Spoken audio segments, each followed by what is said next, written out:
اعوذ باللہ من الشیطان الرجیم بسم اللہ الرحمن الرحیم وَإِذْ أَخَذْنَا مِيثَاقَ بَنِي إِسْرَائِيلَ لَا تَعْبُدُونَ إِلَّا اللَّهَ وَبِالْوَالِدَيْنِ إِحْسَانًا وَذِي الْقُرْبَى وَالْيَتَامَى وَالْمَسَاكِينِ وَقُولُوا لِلنَّاسِ حُسْنًا وَأَقِيمُوا الصَّلَاةَ وَآتُوا الزَّكَاةَ ثُمَّ تَوَلَّيْتُمْ إِلَّا قَلِيلًا مِّنكُمْ وَأَنتُم مُّعْرِضُونَ صدق اللہ العظیم۔ یہ سورہ بقرہ کی آیت نمبر 83 ہے، 83۔ سب سے پہلے اس آیت کریمہ کا ترجمہ کہہ دیجیے، خلاصہ کہہ لیجیے، وہ کیا ہے؟ اللہ رب العزت ارشاد فرماتے ہیں جس کا خلاصہ ہے کہ اس وقت کو یاد کرو جب ہم نے بنی اسرائیل سے عہد لیا، عہد و پیمان لیا۔ کس بات کا لیا؟ لا تعبدون الا اللہ، کہ نہیں عبادت کرو گے تم مگر اللہ کی، یعنی اللہ کے سوا تم کسی کی عبادت نہیں کرو گے۔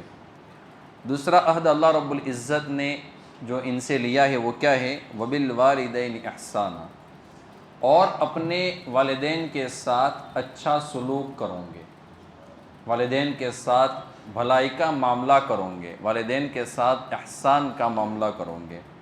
اور صرف والدین کے ساتھ نہیں کرنا ہے بلکہ وذی القربیٰ، قریبی رشتہ داروں کے ساتھ کرنا ہے، والیتامى، اور تم یتیموں کے ساتھ بھلائی کا معاملہ کرو گے، والمساکین، اور فقراء کے ساتھ بھلائی کا معاملہ کرو گے، وقولوا للناس حسنا، اور تم لوگوں کو اچھی بات کہو، واقیموا الصلاۃ، نماز کو ادا کرو، وآتوا الزکاۃ، زکوٰۃ ادا کرو، نماز کو قائم کرو، زکوٰۃ ادا کرو، ثم تولیتم الا قلیلا منکم وانتم معرضون، اور پھر تم میں سے بہت سارے لوگ پھر گئے مگر تھوڑے لوگ ایسے تھے جو اس عہد و پیمان کے اوپر رہے، باقی سب کے سب مکر گئے، اور تم اقرار کرنے کے بعد رٹ جانے والے لوگ ہو، اعراض کرنے والے لوگ ہو۔ میں خلاصہ بتا رہا ہوں اس آیت کریمہ کا۔ اب یہاں پر سے آدھا پارہ مکمل ہوا اور آدھے پارے سے یہ رکوع شروع ہو رہا ہے۔ آپ حضرات سن چکے ہیں کہ اوپر اللہ رب العزت نے بنی اسرائیل کے جو شرارتیں ہیں ان کی، اس کا ذکر فرمایا کہ وہ کس طریقے سے کتابوں کے اندر تحریف کرتے تھے، بدل دیتے تھے، احکام کو بدل دیتے تھے، لوگوں کو گمراہ کرتے تھے۔ اب اس آیت میں اللہ رب العزت نے اس عہد و پیمان کا ذکر کیا ہے جس کو اللہ رب العزت نے تورات میں بھی بیان کیا تھا، بلکہ آج بھی تورات جو بھلے ہی ان لوگوں نے بدل دی ہو لیکن یہ حکم آج بھی ان کی کتابوں کے اندر موجود ہے۔ وہ حکم کیا ہے؟ کہ شرک نہیں کرنا ہے، زمین کے اوپر اور آسمان کے نیچے صرف اگر عبادت کرنی ہے تو وہ اللہ رب العزت کی عبادت کرنی ہے۔ توحید کا مسئلہ میرے دوستو بہت اہم مسئلہ ہے۔ آج ہم لوگ بہت اس میں غفلت میں ہیں۔ ہم نے اپنی اولادوں کے ساتھ اتنا اچھا گمان رکھ لیا ہے، اتنا ہم نے ان کے ساتھ حسن ظن رکھا ہے، ہمیں پتہ ہی نہیں ہوتا ہے کہ ہماری اولادیں کس طریقے سے اپنے ایمان کا سودا کر رہی ہے۔ اس لیے توحید کے معاملے میں ہمیں بہت حساس رہنے کی ضرورت ہے۔ ہماری اولاد یونیورسٹی میں پڑھ رہی ہے، کالج میں جا رہی ہے، چاہے لڑکا ہو چاہے لڑکی ہو، ہم ان کی خبر گیری کیا کریں، ورنہ آج کل ایک ایسا فندہ چلایا جا رہا ہے مسلمانوں کو اپنے ایمان سے ہٹانے کے لیے کہ بہت سارے مسلمان بچے اور بچیاں، ان کے والدین کو تو پتہ بھی نہیں ہے اور وہ اپنے ایمان کے اوپر فاتحہ پڑھ چکے ہیں، اپنے ایمان کا سودا کر چکے ہیں۔ اور یاد رکھنا، قرب قیامت میں جب امام مہدی کا زمانہ آئے گا، اس سے پہلے اللہ رب العزت ایک دور لاتے ہیں، اور یہ ہر زمانے میں اللہ رب العزت کی سنت رہی ہے۔ جب بھی کوئی بڑا انقلاب آنے والا ہوتا ہے تو اللہ رب العزت جو پکے مسلمان ہوتے ہیں ان کو الگ کر لیتے ہیں، اور جو کچے جو مسلمان ہوتے ہیں اللہ رب العزت ان کو الگ کر لیتے ہیں۔ اور اللہ رب العزت قرآن کریم میں اور احادیث میں اللہ کے نبی صلی اللہ علیہ وسلم نے بارہا اس چیز کے اوپر زور دیا ہے کہ عبادت کرنی ہے صرف اللہ کی کرنی ہے، عبادت کرنی ہے صرف اللہ کی کرنی ہے۔ اللہ رب العزت الگ الگ انداز میں اس حکم کو لوگوں کے سامنے بیان کرتے، اپنے بندوں کے سامنے بیان کرتے ہیں۔ یا ایھا الناس اعبدوا ربکم الذی خلقکم والذین من قبلکم لعلکم تتقون، اللہ نے ڈائریکٹ حکم دے دیا، اور یہاں پر اللہ رب العزت نے انداز بدل دیا، لا تعبدون الا اللہ، نہیں عبادت کرو گے مگر صرف اور صرف اللہ رب العزت کی۔ تو یہ ہے توحید کا مسئلہ۔ اس کے بعد اللہ رب العزت نے جو چیز بیان کی ہے وہ یہ ہے کہ والدین کے ساتھ احسان کا معاملہ کرنا۔ آپ قرآن کریم میں اگر غور کریں تو اللہ رب العزت نے جہاں پر اپنے بندوں کو اپنی عبادت کا حکم دیا ہے، وہاں پر ساتھ ساتھ میں اپنے والدین کے ساتھ اچھا سلوک کرنے کا بھی حکم دیا ہے۔ بلکہ قرآن کریم میں پارہ نمبر 15 سورہ بنی اسرائیل میں بڑے عجیب و غریب انداز میں اللہ رب العزت نے والدین کے حقوق کو بیان کیا ہے۔ آج کل جو ہمارے نوجوان ہوتے ہیں نا، وہ اپنی جوانی کے جوش کے اندر 4 پیسے کیا کما لیتے ہیں کہ والدین کو ہم بھول جاتے ہیں۔ ہم یہ سمجھتے ہیں کہ ہم اپنے والدین کے اوپر احسان کر رہے ہیں۔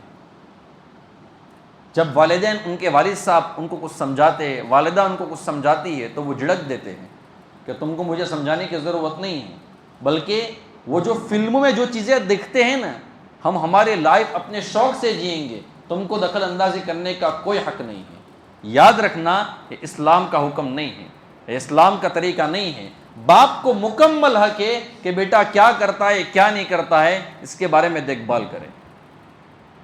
اور آج کل میرے دوستو وہ زمانہ ہے، میں نے کسی کے سامنے کہا تھا کہ اپنی اولاد سے اس زمانے میں تو بدگمان رہنا ہی بہتر ہے۔ اپنی اولاد سے بدگمان رہیں گے نا کہ میری اولاد کیا کرتی ہے، میری اولاد کہیں پھسل نہ جائے، میری اولاد کہیں گمراہ نہ ہو جائے، اس طریقے کی بدگمانی میں رہیں گے تو اولاد کی خبر گیری کر پائیں گے۔ اور اگر ہم نے اپنی اولاد کے بارے میں بہت زیادہ حسن ظن رکھ لیا کہ میری اولاد تو بہت نیک ہے، میری اولاد تو فلاں ہے، میری اولاد تو فلاں ہے، تو پھر میرے دوستو یہ ہمارے لیے خطرے کی گھنٹی ہے۔ کیوں؟ اس لیے کہ باہر کا جو ایٹماسفیئر ہے وہ پورا الگ ہے۔ مسجد کا معاملہ الگ ہوتا ہے، گھر کا معاملہ الگ ہوتا ہے، لیکن جیسے ہی گھر کے باہر جائیں گے معاملہ پورا الگ ہو جاتا ہے۔ تو والدین کی قدر ہمیں کرنی چاہیے۔ اللہ رب العزت نے قرآن کریم میں پارہ نمبر 15 میں جو آیت کریمہ میں ارشاد فرمایا وہ کیا ہے؟ وَقَضَىٰ رَبُّكَ أَلَّا تَعْبُدُوا إِلَّا إِيَّاهُ وَبِالْوَالِدَيْنِ إِحْسَانًا۔ غور کرو، یہاں پر بھی اللہ نے اپنی عبادت کا ذکر کیا، اس کے بعد والدین کا حکم کا ذکر فرمایا۔ والدین کے ساتھ احسان کا معاملہ کرنا، ان کی اطاعت کرنا، ان کی فرمانبرداری کرنا، ان کے ساتھ احسان کا معاملہ کرنا، ان کو راحت پہنچانا۔ اور 15ویں پارے میں بھی اللہ رب العزت نے یہ بات ارشاد فرمائی کہ اللہ رب العزت نے فیصلہ کر لیا ہے کس بات کا؟ وَقَضَىٰ رَبُّكَ أَلَّا تَعْبُدُوا إِلَّا إِيَّاهُ، کہ تم عبادت کرو گے مگر صرف اور صرف اللہ رب العزت کی۔ وَبِالْوَالِدَيْنِ إِحْسَانًا، اور تم اپنے والدین کے ساتھ اچھا معاملہ کرو گے۔ وَبِالْوَالِدَيْنِ إِحْسَانًا إِمَّا يَبْلُغَنَّ عِندَكَ الْكِبَرَ أَحَدُهُمَا أَوْ كِلَاهُمَا، کہ تمہارے والدین جب تمہارے پاس اس عمر میں پہنچ جائے، بڑھاپے کی عمر میں پہنچ جائے، یا دونوں میں سے کوئی ایک، اب تم کو کیا کرنا ہے؟ فَلَا تَقُلْ لَهُمَا اُفٍّ، ان کو اف بھی نہیں کہنا ہے، وَلَا تَنْهَرْهُمَا، اور ان کو جھڑکنا بھی نہیں ہے، وَقُلْ لَهُمَا قَوْلًا كَرِيمًا، اور ان کے ساتھ ان کو جو بات کرنی ہے نا وہ نرم بات کرنی ہے، بھلی بات کرنی ہے۔ وَقُلْ لَهُمَا قَوْلًا كَرِيمًا وَاخْفِضْ لَهُمَا جَنَاحَ الذُّلِّ مِنَ الرَّحْمَةِ وَقُلْ رَبِّ ارْحَمْهُمَا كَمَا رَبَّيَانِي صَغِيرًا، اور ان کے سامنے عاجزی کے ساتھ، رحمت کے ساتھ اپنے بازوؤں کو پھیلا دینا ہے۔ میں بتاتا ہوں اس کا مطلب کیا ہے، اور دعا کرنی ہے۔ دعا کیا کرنی ہے؟ اے اللہ میرے والدین کے اوپر تو اس طریقے سے رحم فرما جس طریقے سے انہوں نے بچپن میں میرے ساتھ رحم کا معاملہ کیا ہے۔ ایک مرتبہ حضرت حکیم ابن حزام رضی اللہ تعالیٰ عنہ نے اللہ کے نبی صلی اللہ علیہ وسلم سے سوال کیا کہ یا رسول اللہ، میں حسن سلوک سب سے پہلے کس کے ساتھ اچھا کروں، کس کے ساتھ میں بھلائی کا معاملہ کروں؟ تو اللہ کے نبی صلی اللہ علیہ وسلم نے فرمایا کہ اپنی والدہ کے ساتھ۔ دوبارہ انہوں نے یہی سوال کیا تو دوبارہ اللہ کے نبی صلی اللہ علیہ وسلم نے فرمایا کہ اپنی والدہ کے ساتھ۔ تیسری مرتبہ انہوں نے سوال کیا تو اللہ کے نبی صلی اللہ علیہ وسلم نے تیسری مرتبہ بھی یہی بات ارشاد فرمائی کہ اپنی والدہ کے ساتھ۔ جب چوتھی مرتبہ انہوں نے سوال کیا تو پھر اللہ کے نبی صلی اللہ علیہ وسلم نے فرمایا کہ اپنے والد کے ساتھ۔ یہاں پر سوال ہوتا ہے نا کہ اللہ کے نبی صلی اللہ علیہ وسلم نے والدہ کے ساتھ حسن سلوک کے بارے میں 3 مرتبہ کی ارشاد فرمایا اور والد کے بارے میں 1 مرتبہ ارشاد فرمایا۔ علماء نے عجیب و غریب باتیں لکھی ہیں۔ علماء فرماتے ہیں کہ والدہ 3 تکلیفیں وہ اٹھاتی ہے جس کا باپ کو احساس تک نہیں ہوتا ہے، پتہ ہی نہیں ہوتا ہے۔ پہلی تکلیف جو ماں اٹھاتی ہے اور جس کا باپ کو احساس نہیں ہے، وہ تکلیف یہ ہے کہ 9 مہینے اپنے پیٹ کے اندر اپنے بچے کو پالتی ہے، اٹھا کر پھرتی ہے، اس کا باپ کو احساس نہیں ہوتا ہے۔ اور جب بچہ پیٹ میں ہوتا ہے تو ماں الگ الگ تکالیف سے گزرتی ہے، الگ الگ بیماریاں اس کو ہوتی رہتی ہے۔ اسی دوران، انہی ایام کے دوران وہ الگ الگ بیماریوں کا شکار ہو جاتی ہیں جس کا باپ کو احساس نہیں ہوتا ہے۔ ہم لوگ تو مزے سے رات کو سو جاتے ہیں، ماں جو ہوتی ہے، بیوی جو ہوتی ہے، جس کے پیٹ میں ہمارا بچہ پل رہا ہوتا ہے، تو وہ کروٹیں بدلتی رہتی ہے، وہ اپنے شوہر کو جگاتی نہیں ہے، اپنے بچوں کو جگاتی نہیں ہے کہ مجھے تکلیف ہو رہی ہے۔ ایک یہ تکلیف ہے۔ دوسری تکلیف، جب بچہ پیدا ہوتا ہے، اس لیے کہتے ہیں نا جب بچہ پیدا ہوتا ہے اور اس وقت جو ماں تکلیف اٹھاتی ہے اس کو کہا جاتا ہے قیامت صغریٰ، چھوٹی قیامت، یعنی زمین آسمان کے کلابے مل جاتے ہیں، اتنی ماں تکلیف اٹھاتی، اتنی بیوی تکلیف اٹھاتی ہے۔ اور تیسری تکلیف جو ماں اٹھاتی ہے اور جس کا اپنے شوہر کو اور اس کے بعد کوئی احساس تک نہیں ہوتا ہے، وہ کیا ہے کہ جب بچے کو دودھ پلانے کی باری آتی ہے اس وقت تک کی تکلیف۔ اس لیے کہ کبھی کبھی بچہ جب چھوٹا ہوتا ہے تو ماں ایک رات کے اندر 5 مرتبہ 6 مرتبہ بچے کو دودھ پلاتی ہے، شوہر سویا ہوا ہوتا ہے، بچے دوسرے سوئے ہوئے ہوتے ہیں اور ماں اکیلی جاگتی رہتی ہے۔ بچہ جاگ رہا ہے، ماں نے اپنی آنکھیں کھولی ہوئی ہوتی ہیں۔ تو یہ 3 تکلیفیں جو ماں اٹھاتی ہے جس کا باپ کو احساس نہیں ہوتا ہے، اس لیے اللہ کے نبی صلی اللہ علیہ وسلم نے فرمایا کہ ماں کے ساتھ اچھائی کا معاملہ کرو، ماں کے ساتھ اچھائی کا معاملہ کرو، ماں کے ساتھ اچھائی کا معاملہ کرو۔ جب چوتھی مرتبہ صحابی نے سوال کیا تو پھر اللہ کے نبی صلی اللہ علیہ وسلم نے ارشاد فرمایا کہ اپنے والد صاحب کے ساتھ بھلائی کا معاملہ کرو۔ میرے دوستو، آپ دیکھو ہمارا عجیب و غریب کلچر ہو گیا ہے۔ ہمارے جو ماں باپ ہوتے ہیں نا، ہمارے 9 بھائی بہن ہوتے ہیں، 8 بھائی بہن ہوتے ہیں، 6 بھائی بہن ہوتے ہیں، اکیلی ماں سب کو پالتی ہے۔ پالتی ہے کہ نہیں پالتی؟ سب کا کھانا بنانا، سب کے کپڑوں کا انتظام کرنا، سب کے کپڑے دھونا۔ ہم لوگ رات کو سو جاتے ہیں، ماں صبح سویرے اٹھ جاتی ہے، کپڑے دھونا شروع کر لیتی ہیں۔ ہم رات کو سوئے ہوئے تھے، ہم 9 بجے اٹھتے ہیں، ہمارا ناشتہ ہمارے دسترخوان کے اوپر تیار ہو جاتا ہے۔ یہ ساری چیزیں ماں تکلیف اٹھاتی ہیں۔ یہی ماں جب بڑھاپے کی عمر میں پہنچ جاتی ہے تو اولادیں جو ہوتی ہیں نا وہ کیا کرتی ہیں؟ بھائی تو رکھ لے، بھائی تو رکھ لے، بھائی تو رکھ لے۔ ایک ماں 6 بچوں کو پالتی ہے لیکن بڑے ہونے کے بعد 6 بچوں سے ایک ماں نہیں پالی جاتی۔ یہ ہمارا حال ہے۔ آپ دیکھنا کہ بھی آپ نے سب نے گھر میں تجربہ کیا ہوگا، وہ کیا ہے؟ جب کھانے کا ایک دم اینڈ ہوگا نا، کھانا جب ختم ہونے کی باری آئے گی، 1-2 روٹی بچی ہوگی، ہم اس وقت یہ نہیں کہتے ہیں کہ مجھے بھوک نہیں ہے، میں کھڑا ہو جاتا ہوں کوئی اور کھا لے۔ اس وقت ماں اکیلی ہوتی ہے جو یوں کہتی ہے کہ مجھے بھوک نہیں ہے، تم لوگ کھا لو۔ ہوتا ہے کہ نہیں ہوتا ہے؟ یہ ہوتی ہے ماں۔ اس لیے دنیا کے اندر بندے کو پتہ نہیں ہوتا ہے کہ ماں کیا دولت ہے۔ جب رو جاتے ہیں نا پھر ہم کیا کرتے ہیں؟ قبرستانوں میں روزانہ جائیں گے، ہر جمعہ کے دن قبرستان میں چلے جائیں گے، اثار ثواب کریں گے۔ جب حیات تھے اس وقت خدمت کی نہیں ہے، اس وقت باپ اکیلا کمرے کے اندر مر گیا، صبح میں اٹھے تو پتا چلا ہے کہ میرا باپ مر گیا، میری ماں مر گئی ہے۔ اور جب بڑے ہوتے ہیں، جب ماں کا انتقال ہو جاتا ہے، باپ کا انتقال ہو جاتا ہے، تو پھر کیا کرتے؟ قبرستانوں کے چکر لگاتے پھرتے ہیں۔ ان چیزوں سے ماں باپ کے حقوق ادا نہیں ہوتے ہیں۔ ماں باپ تو میرے دوستو بہت بڑی نعمت ہے۔ اللہ کے نبی صلی اللہ علیہ وسلم کے فرامین اس سلسلے میں موجود ہیں۔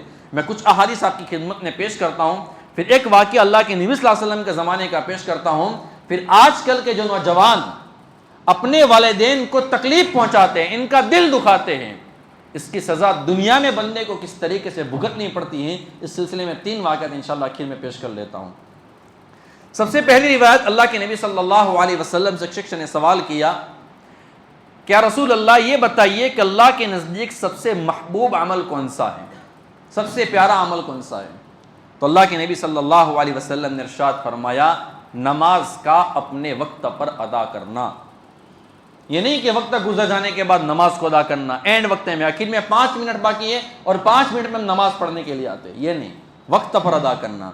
اس کے بعد اللہ کے نبی صلی اللہ علیہ وسلم سے ان صحابی نے دوبارہ سوال کیا، کیا رسول اللہ اس کے بعد کون سا عمل اچھا ہے؟ تو اللہ کے نبی صلی اللہ علیہ وسلم نے فرمایا کہ والدین کے ساتھ حسن سلوک کرنا، یہ بہت بڑا عمل ہے۔ اسی طریقے سے حضرت ابو الدرداء رضی اللہ تعالیٰ عنہ سے روایت موجود ہے، اللہ کے نبی صلی اللہ علیہ وسلم نے ارشاد فرمایا کہ باپ جنت کا درمیانی دروازہ ہے، اب تمہیں اختیار ہے تم کو اس دروازے کی حفاظت کرنی ہے یا اس دروازے کو توڑ دینا ہے، اس کا تم کو اختیار ہے۔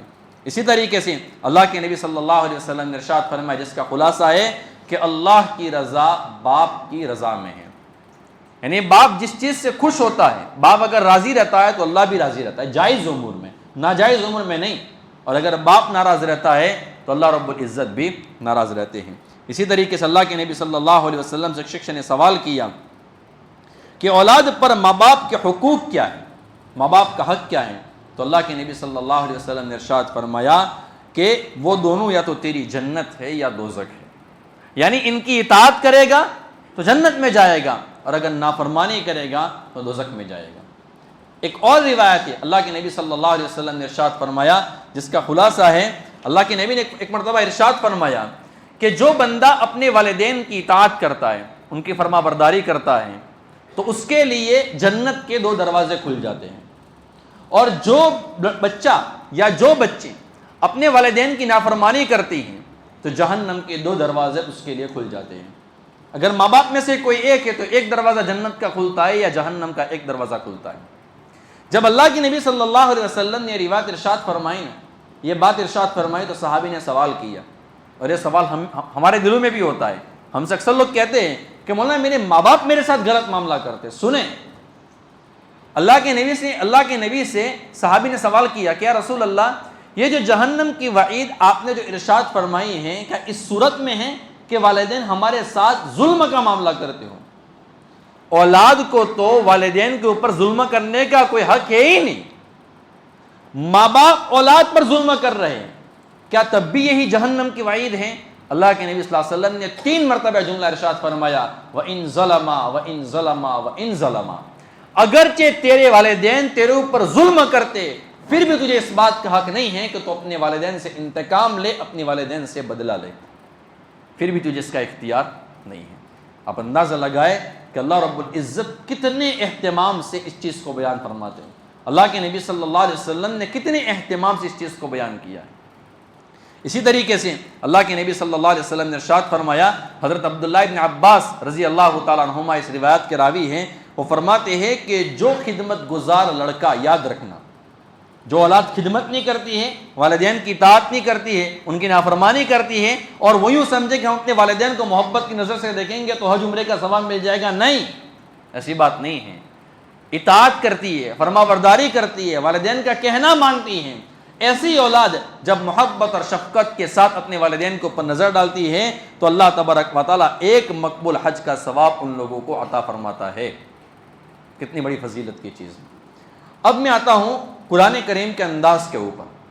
قرآن کریم میں 15ویں پارے میں اللہ رب العزت نے جو بات ارشاد فرمائی ہے کہ والدین بوڑھے ہو جائیں یا دونوں میں سے کوئی ایک بڑھاپے کی حالت کے اندر پہنچ جاتا ہے تو تم کو جھڑکنا نہیں ہے، اف بھی نہیں کہنا ہے، ولا تنہرہما، اور جھڑکنا بھی نہیں ہے، وقل لہما قولا کریما، اور ان سے نرم گفتگو کرنی ہے۔ سوال یہاں پر یہ ہوتا ہے کہ اللہ رب العزت نے بڑھاپے کا ذکر کیوں فرمایا؟ کیا جوانی کے عالم میں اگر والدین جوان ہیں تو کیا اولاد کے لیے والدین کے حقوق کی ادائیگی ضروری نہیں ہے، ان کی اطاعت ضروری نہیں ہے؟ جوانی میں بھی کرنی ہے، بڑھاپے میں بھی کرنا ہے، لیکن اللہ رب العزت نے بڑھاپے کا ذکر کیوں فرمایا ہے؟ قرآن کریم تو عجیب و غریب چیز ہے نا۔ قرآن کریم میں اللہ رب العزت نے اس چیز کو بیان فرمایا ہے۔ کیا فرمایا؟ مفسرین نے لکھا ہے کہ بڑھاپے کا ذکر جو اللہ رب العزت نے فرمایا ہے، اس کی وجہ یہ ہے کہ بڑھاپے میں والدین اکثر و بیشتر اپنی اولاد کے کرم اور احسان کے نیچے آ جاتے ہیں، ان کے احسان کے نیچے رہتے ہیں، ایک ایک پیسے کے لیے وہ اپنی اولاد کے محتاج ہوتے ہیں۔ ایسے وقت میں اولاد تھوڑی سی بھی بے رخی کرتی ہے تو والدین کے دل کے اوپر چوٹ بہت زیادہ لگتی ہے، بہت زیادہ ان کو لگتا ہے۔ آپ دیکھ لو، جوانی میں جب ہم اپنے والدین کو ستایا ہوتا ہے نا تو والدین کو اتنی تکلیف نہیں ہوتی ہے، اور بڑھاپے میں والدین کو ہم کچھ بولتے نہیں ہیں، لیکن 5 منٹ اگر ہم ان کے پاس بیٹھتے بھی نہیں ہیں نا تو والدین فوراً شکایت کرتے کہ بیٹا میرے پاس بیٹھنے کے لیے بھی وقت نہیں ہے، کرتے کہ نہیں کرتے ہیں؟ تو والدین کو یہ چیز چبھتی ہے۔ دوسری چیز کیا ہے کہ بڑھاپے میں عام طور پر انسان جو ہوتا ہے نا وہ الگ الگ بیماریوں کا شکار ہو جاتا ہے، تو اس کے اندر چڑچڑاپن آ جاتا ہے۔ اور تیسری چیز، والدین بڑھاپے میں ان کی جو عقل ہے نا وہ ایک چھوٹے بچے کی طرح ہو جاتی ہے۔ چھوٹا بچہ کیسے الگ الگ چیزیں اپنے سے مانگتا ہے، تو ماں باپ دے دیتے ہیں نا، ہم اپنے بچے کو کتنی 10 چیزیں دے دیتے ہیں، تو والدین کا بھی یہی حال ہو جاتا ہے۔ کبھی کہیں گے مجھے یہ کھانا ہے، کبھی کہیں گے مجھے یہ پینا ہے، کبھی کہیں گے کہ مجھے پنکھا بند کرنا ہے، کبھی کہیں گے کہ مجھے اے سی شروع کرنا ہے، کبھی کہیں گے اے سی بند کر لینا ہے، سب ایک کمرے میں سوئے ہوئے ہوتے ہیں۔ تو اللہ رب العزت نے فرمایا کہ جس طریقے سے بچپن میں تمہارے نخرے تمہارے والدین نے برداشت کیے ہیں، تم پر احسان کا معاملہ کیا ہے، اب وہ بڑھاپے کی حالت میں پہنچ چکے ہیں، اب تمہارے اوپر ضروری ہے کہ تم اس احسان کا بدلہ اپنے والدین کو دے دو، اور ایسے موقع پر تم کو ان کو جھڑکنا نہیں ہے، ان سے نرم انداز میں بات کرنی ہے، اور ان کو اف بھی نہیں کہنا ہے۔ مفسرین نے لکھا ہے کہ اللہ رب العزت نے اف کا ذکر کیوں کیا ہے؟ وَلَا تَقُلْ لَهُمَا اف، کیا مطلب ہے؟ بعض لوگ کیسے ہوتے ہیں جو والدین کو بولتے تو نہیں ہیں لیکن اپنی شکل بگاڑ دیتے ہیں، ناراضگی کا اظہار کرتے ہیں۔ علماء نے لکھا ہے کہ ناراضگی کا اظہار کرنا بھی جائز نہیں۔ بعض لوگ کیا کہیں گے، والدین کو جب غصہ آتا ہے تو اپنی سانس پھلائیں گے، اپنی ناک پھلائیں گے، یاد رکھنا اس کی بھی اجازت شریعت میں نہیں ہے۔ سوال یہ ہوتا ہے کہ اب والدین کی اطاعت کن چیزوں میں ہمیں کرنی ہے؟ جہاں تک شریعت کی حدود کی بات ہے، جہاں تک والدین کی نیک باتوں کا حکم کرتے ہیں تو اس میں تو ہمیں ان کی بات ماننی ہے، لیکن اگر والدین نافرمانی کرنے کا کہتے ہیں، ظلم کرنے کا کہتے ہیں، غلط چیزوں کے کرنے کا کہتے ہیں، غلط کمائی کا کرنے کا کہتے ہیں، تو پھر اولاد کے لیے والدین کی بات ماننا جائز نہیں ہے، بلکہ ان کی بات کو ٹال دے۔ اگر والدین مشرک ہوں، والدین مسلمان نہیں، اللہ حفاظت فرمائے، لیکن اگر کبھی ایسا معاملہ آ جائے کہ والدین غیر مسلم ہے، بیٹا مسلمان ہے، تب بھی شریعت کا حکم یہ ہے کہ والدین کے ساتھ بھلائی کا معاملہ کرنا ہے۔ حضرت اسماء رضی اللہ تعالیٰ عنہ نے ایک مرتبہ اللہ کے نبی صلی اللہ علیہ وسلم سے سوال کیا، کیا رسول اللہ میری والدہ غیر مسلم ہے، میں مسلمان ہوں، میرے پاس آتی ہے تو کیا میں ان کا اکرام کروں؟ تو اللہ کے نبی صلی اللہ علیہ وسلم نے فرمایا کہ ہاں، ان کا اکرام کرنا، ان کے ساتھ بھلائی کا معاملہ کرنا۔ اب ایک واقعہ میں آپ کی خدمت میں پیش کرتا ہوں، اللہ کے نبی صلی اللہ علیہ وسلم کے زمانے کا ہے۔ ایک مرتبہ ایک صحابی کے لڑکے اللہ کے نبی صلی اللہ علیہ وسلم کے پاس آئے، اور اللہ کے نبی صلی اللہ علیہ وسلم سے آ کر کہنے لگے کہ یا رسول اللہ، میرے والد نے میرے پیسے لے لیے ہیں، تو آپ ذرا میرے والد صاحب کو بلاؤ۔ ابھی تک ان کے والد اللہ کے نبی صلی اللہ علیہ وسلم کے پاس آئے نہیں ہیں۔ حضرت جبرائیل علیہ السلام اللہ کے نبی صلی اللہ علیہ وسلم کے پاس آئے، اور اللہ کے نبی صلی اللہ علیہ وسلم سے فرمانے لگے کہ یا رسول اللہ، ابھی ان صحابی کے والد محترم آپ کی خدمت میں آئیں گے، آپ ان کی بات تو سن لینا، لیکن ان سے یہ پوچھنا کہ آپ نے اپنے بیٹے کی شکایت کو کچھ اشعار کے اندر پیش کیا ہے جو ابھی تک آپ کے کانوں نے بھی نہیں سنا ہے، اب ذرا وہ بتاؤ۔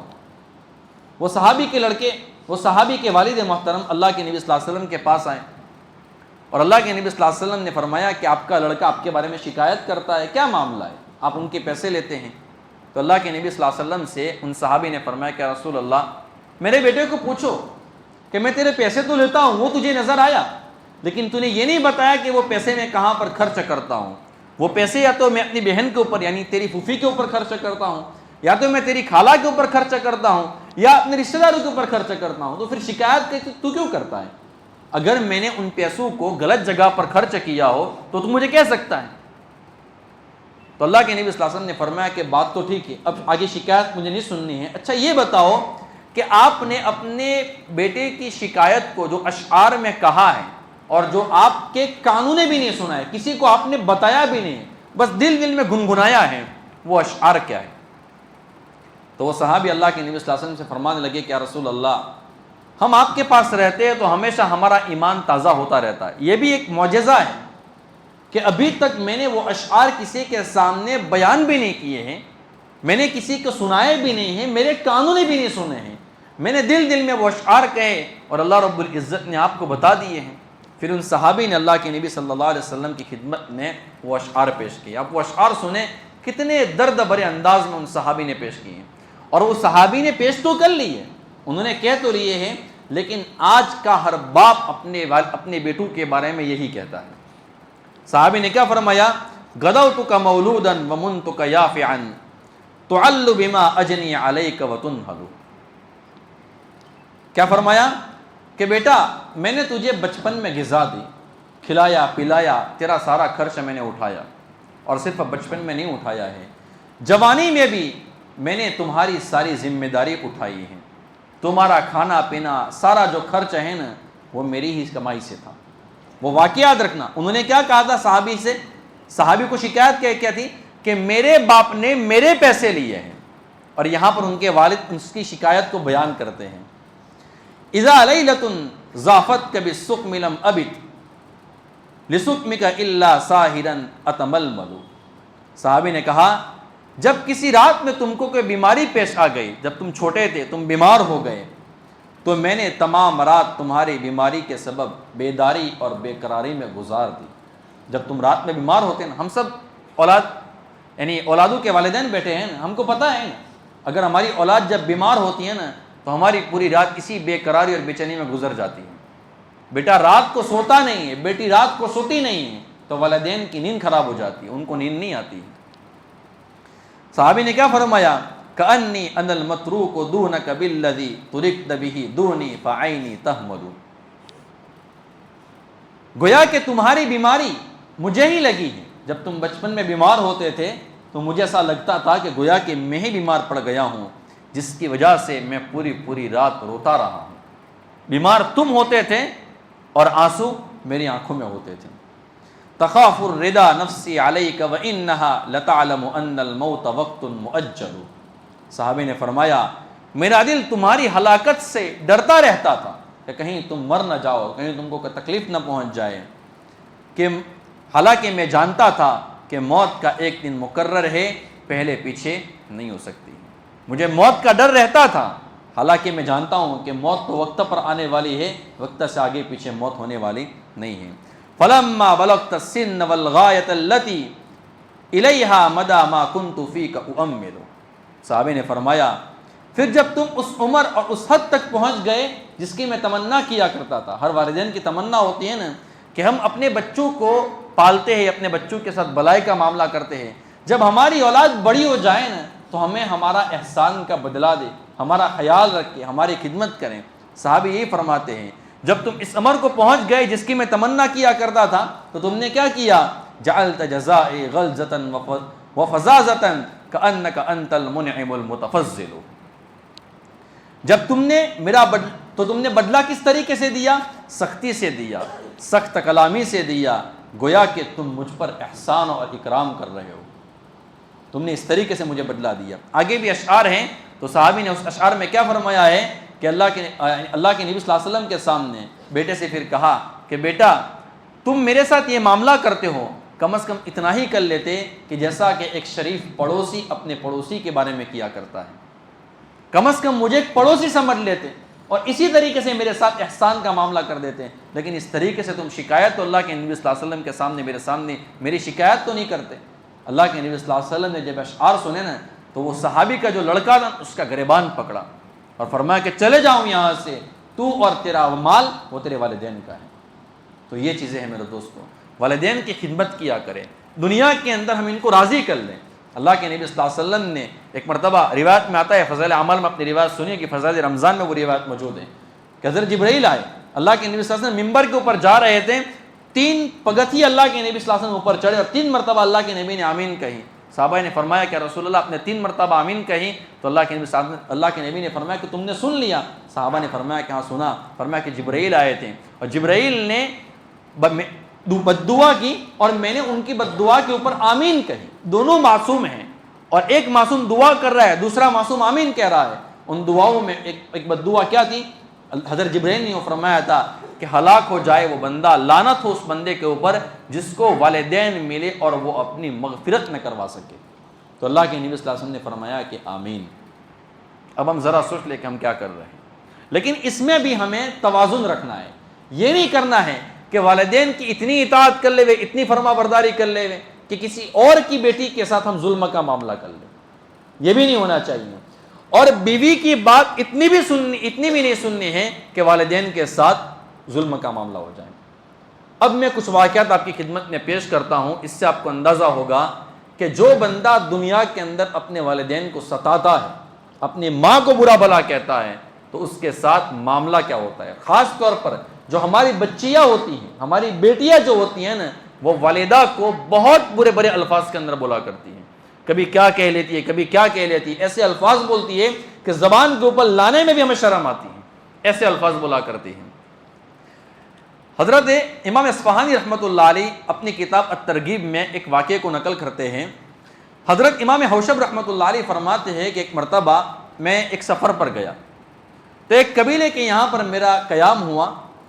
عصر کا وقت تھا کہ اچانک میں نے دیکھا کہ پڑوس میں قبرستان ہے، ایک قبر پھٹی، وہاں پر سے ایک بندہ نکلا، اور اس بندے کی جو شکل اور صورت تھی نا، وہ بالکل گدھے کی مانند تھی، اور وہ 3 مرتبہ گدھے کی طرح چیخا اور چلایا اور واپس اپنی قبر کے اندر چلا گیا۔ امام حوشب فرماتے ہیں کہ جو قبیلے والے جو لوگ تھے جن کے یہاں پر میں ٹھہرا تھا، میں نے ان سے پوچھا کہ یہ معاملہ کیا ہے، یہ بندہ اس طریقے سے اس نے کیوں کیا، اور یہ معاملہ عذاب قبر کا کیا ہے، اس کے پیچھے واقعہ کیا ہے۔ تو قبیلے والوں نے بتایا کہ حضرت اصل میں معاملہ یہ ہے کہ یہ بندہ جب جوان تھا تو اس کی ایک والدہ تھی، اور یہ دونوں زندگی گزارتے تھے۔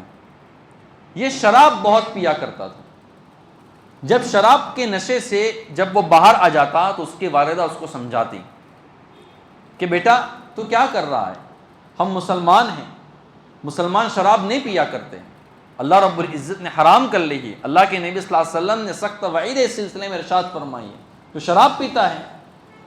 تو اس کا جو بیٹا تھا نا، وہ اپنی والدہ کو یوں کہا کرتا تھا، جب اس کی والدہ قرآن و حدیث کی بات کرتی تھی، دین کی بات کرتی تھی، ان کو سمجھاتی تھی، تو یوں کہا کرتا تھا کہ تم کیا بار بار گدھے کی طرح چیختی اور چلاتی ہو۔ لفظ ہم زندگی میں کبھی بولے نا تو سنبھال کر بولنے کا، کبھی کبھی جو ہم الفاظ بولتے ہیں نا وہ موت کے وقت بیچ میں آ جاتے ہیں، انسان کو بہت بھگتنا پڑتا ہے پھر۔ تو وہ کیا کہا کرتا تھا کہ تم کیا بار بار گدھے کی طرح چیختی اور چلاتی ہو۔ وہ قبیلے والوں نے کہا کہ اس کے بعد اس کا انتقال ہو گیا، اس انتقال کے دن سے لے کر آج تک یہی معاملہ روزانہ پیش آتا ہے۔ عصر کے وقت وہ باہر آتا ہے، گدھے کی طرح 3 مرتبہ چیختا اور چلاتا ہے، اور اس کے بعد وہ اندر چلا جاتا ہے۔ تو دنیا میں بندے کو بھگتنا پڑتا ہے۔ بنی اسرائیل میں ایک شخص تھا جس کا نام تھا جریج رحمۃ اللہ علیہ، بڑے عبادت گزار تھے، اللہ رب العزت کی بہت عبادت کیا کرتے تھے۔ ایک مرتبہ عبادت کر رہے تھے اور ان کی والدہ آئی، ان کو کچھ کام تھا لیکن انہوں نے توجہ نہیں دی، چلی گئی۔ دوسری مرتبہ آئی تو انہوں نے کچھ کہا لیکن اللہ رب العزت کی عبادت میں مشغول تھے، توجہ نہیں دی، دوبارہ چلی گئی۔ تیسری مرتبہ آئی، جب انہوں نے تیسری مرتبہ بھی توجہ نہیں دی تو ان کی والدہ کی زبان سے الفاظ نکلے اور انہوں نے بد دعا دے دی۔ بد دعا کیا دی کہ اللہ رب العزت تجھے اس وقت تک موت نہیں دے گا جب تک تو کسی زانیہ عورت کا چہرہ نہ دیکھ لے۔ عبادت گزار تھا، انہوں نے غلطی کیا کی تھی کہ اپنی والدین کی خدمت کی، اپنی والدہ کی طرف توجہ نہیں دی اور نفل عبادت کے اندر مشغول رہے۔ والدہ کی طرف توجہ نہیں دی اور نفل عبادت کے اندر مشغول رہے۔ خیر زمانہ چلا گیا، بنی اسرائیل کے لوگ جو تھے نا وہ ان کے اوپر حسد بہت کیا کرتے تھے، تو انہوں نے ایک عورت کو تیار کیا کہ تم کسی بھی طریقے سے جریج کو پھنساؤ۔ وہ عورت اچھی طریقے سے اپنے آپ کو سنوار کر کے میک اپ وغیرہ کر کے آئی اور جریج کو اپنی طرف متوجہ کرنا چاہا، لیکن وہ متوجہ نہیں ہوئی ہے۔ وہ عورت کنٹال کر چلی گئی کہ یہ بندہ تو میری طرف دیکھتا ہی نہیں ہے، میں اس کے ساتھ کیسے غلط کام کروں گی۔ وہ گئی کسی چرواہے کے پاس، اس نے وہاں پر ناجائز تعلقات اپنائے، اس کے پیٹ میں بچہ ٹھہر گیا، وہ بچہ باہر آیا اور اس نے پھر افواہ پھیلائی کہ یہ بچہ جو ہے نا یہ جوریج کا ہے، یعنی جوریج نے میرے ساتھ زنا کیا ہے، حالانکہ زنا کیا نہیں تھا، زنا کیا ہے اور یہ بچہ اس کا ہے۔ تو لوگوں کو غصہ آ گیا کہ ایک عبادت گزار ہے، بڑا ملا بنا پھرتا ہے، بڑا پیر بنا پھرتا ہے اور اس طریقے سے زنا کرتا ہے، تو جوریج کے عبادت خانے کو انہوں نے گرا دیا۔ جوریج نے کہا کہ اس کے بچے کو میرے پاس لے کر آؤ۔ وہ بچہ اس کے پاس لایا گیا، اس بچے کے پیٹ کے اوپر انگلی رکھی اس نے اور اس نے کہا کہ اللہ کے واسطے یہ بتاؤ کہ تم کس کی اولاد ہو، کیا میری اولاد ہو؟ تو اس بچے کو اللہ رب العزت نے زبان دی اور اس نے کہا کہ نہیں، میں جوریج کی اولاد نہیں ہوں، بلکہ میں تو فلانے چرواہے کی اولاد ہوں۔ تب لوگوں کو شرمندگی ہوئی، لوگوں نے کہا کہ ہم نے آپ کا عبادت خانہ یعنی گرا دیا ہے، آپ ہمیں معاف فرما لیں، ہم آپ کا دوسری مرتبہ بنا لیتے ہیں۔ تو اس نے کہا کہ نہیں، مٹی کا بنانا، پکا مت بنانا۔ پھر اس نے کہا کہ اصل میں میری والدہ نے جو مجھے بد دعا دی تھی نا، وہ آج قبول ہو گئی۔ میری والدہ نے مجھے بد دعا دی تھی کہ تیری اس وقت تک موت نہیں ہوگی جب تک تو کسی زانیہ کی زیارت نہ کر لے، اس کا چہرہ نہ دیکھ لے، اور آج میں نے زانی عورت کو دیکھ لیا۔ تو یہ چیزیں ہوتی ہیں۔ اب وہ تو نفل عبادت میں مشغول تھا، اور اگر ان کے حق میں ان کی والدہ کی بد دعا اگر قبول ہو سکتی ہے، میرے دوستو ہم تو کھلم کھلا اپنے والدین کی نافرمانی کرتے ہیں، پتہ نہیں کتنی مرتبہ ہمارے والدین نے ہمارے لیے بد دعا کی ہوگی، تو ہمارا انجام پھر کیا ہوگا۔ اور یاد رکھنا، والدین کا اپنی اولاد کے لیے بد دعا کرنے کے لیے الفاظ کا بولنا شرط نہیں ہے، والدین کے دل کا دکھ جانا یہی سب سے بڑی بد دعا ہوتی ہے۔ ان کا دل دکھ گیا نا، یہ بد دعا ہو گئی۔ اس لیے بہت زیادہ ہم اس کا خیال رکھیں کہ اپنے والدین کا دل نہ دکھائیں۔ اگر والدین ہمارے ساتھ ظلم کا معاملہ کرتے ہیں تو وہ ان کا اور ان کا اللہ کا معاملہ ہے، وہ اللہ رب العزت کے سامنے جب جائیں گے تو وہاں پر وہ بھگت لیں گے، لیکن ہمیں انتقام نہیں لینا ہے، ہمیں بدلہ نہیں لینا ہے، اور ہمیں اف تک نہیں کہنا ہے، ہمیں ناراضگی کا اظہار بھی نہیں کرنا ہے۔ اور ایک بات اپنے گھر کی خواتین کو ہم سمجھائیں، گھر کی خواتین جب غصے میں ہوتی ہیں نا، تو نہ جانے اپنی اولادوں کے لیے کون سے الفاظ بول دیتی ہیں، عجیب و غریب وہ الفاظ بول دیتی ہیں۔ اگر الفاظ بولنے ہی ہیں تو پھر اچھے الفاظ بولا کریں۔ اس پر ایک واقعہ آپ کی خدمت میں پیش کر لیتا ہوں، اور یہ واقعہ حضرت مولانا پیر ذوالفقار صاحب نقشبندی دامت برکاتہم نے بیان کیا، شاید آپ نے سنا بھی ہوگا۔ اس وقت جو حرم کے امام ہیں شیخ عبد الرحمن السدیس، یہ ایسے ہی امام حرم نہیں بنے ہیں، وہ خود اپنا واقعہ بیان کرتے ہیں کہ ایک مرتبہ ہم لوگ چھوٹے تھے تو ہمارے گھر پر مہمان آئے، تو میری والدہ نے کھانا پکایا تھا، تو بچے تو ہوتے ہیں نا، ان کی شرارتیں ہوتی ہیں، تو میں نے مٹھی بھری مٹی سے اور وہ کھانے میں ڈال دی۔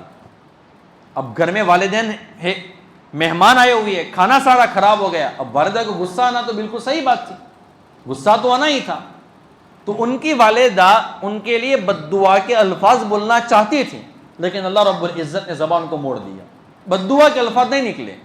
ان کی زبان سے الفاظ کیا نکلے کہ جا، اللہ تبارک و تعالیٰ تجھے حرم کا امام بنا دے۔ اور دیکھو آج ہزاروں لاکھوں لوگوں کے وہ امام بن چکے ہیں، اللہ نے حرم کا امام بنا دیا۔ تو یہ چیزیں ہوتی ہیں۔